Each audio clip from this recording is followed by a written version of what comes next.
Hello friends, this is Santosh Aineri and let's speak in JavaScript.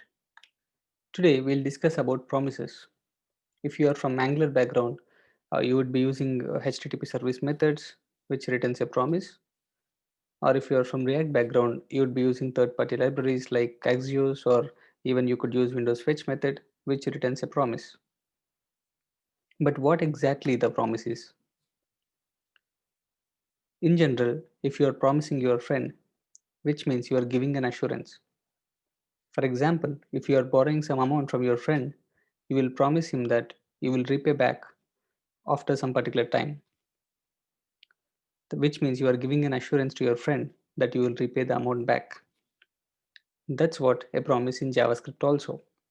So whenever you use a promise object, which means you are getting an assurance from promise object that you will get a response for sure. But why do we need a promise in JavaScript? That's the question. In most of the cases, we use promise while communicating with the server. So the server response is dependent on multiple aspects like server load or even user internet connectivity or multiple things. So we cannot predict when will we get a response from the server. So we need an assurance so that either I'll get a response or I'll get an error. That's what a promise does in JavaScript. So basically, we can define promise like it's an object that can return a value at some time in future. It could be the resolved value or it could be a rejected value. But what is a resolved value and what is a rejected value? So if you are making an API call and if you get a success response from the server, the promise will resolve the value. If you are getting an error response or if the server couldn't give you the response in particular time, then the promise will reject the value. So let's create our own promise and check it practically how it works.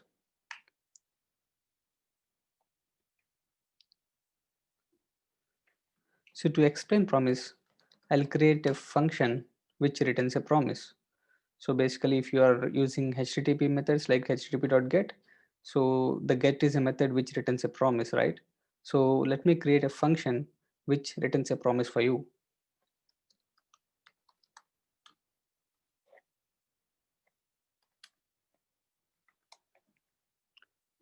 So here I'll take an example of user authentication.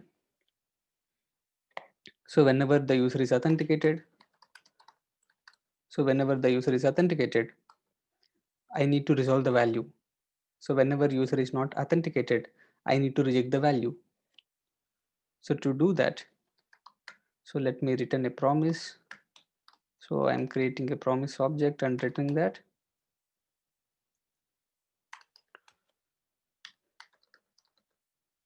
Function, it will take two parameters, one is resolve and one is reject. As I said, if the user is authenticated, we need to resolve a value.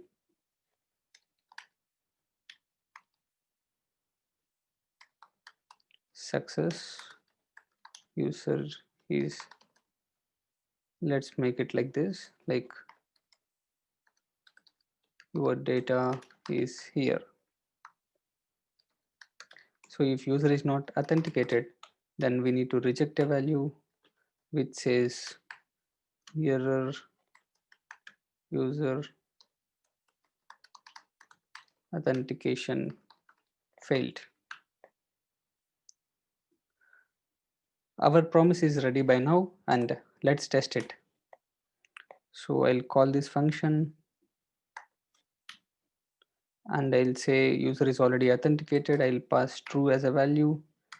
Since I'm using promise, I can use then and catch, which means whenever a value is resolved from promise, so this then block will get executed,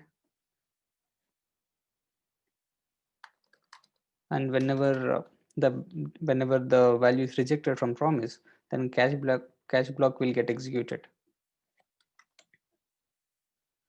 So Let's print it, console.log of data, and let me write catch also to catch the rejected value.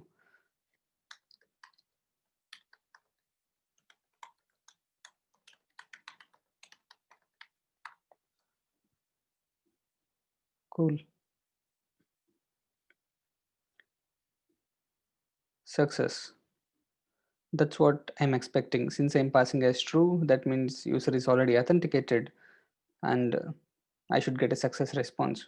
And let's test the other scenario as well, which means the user is not authenticated, and I should get an error response.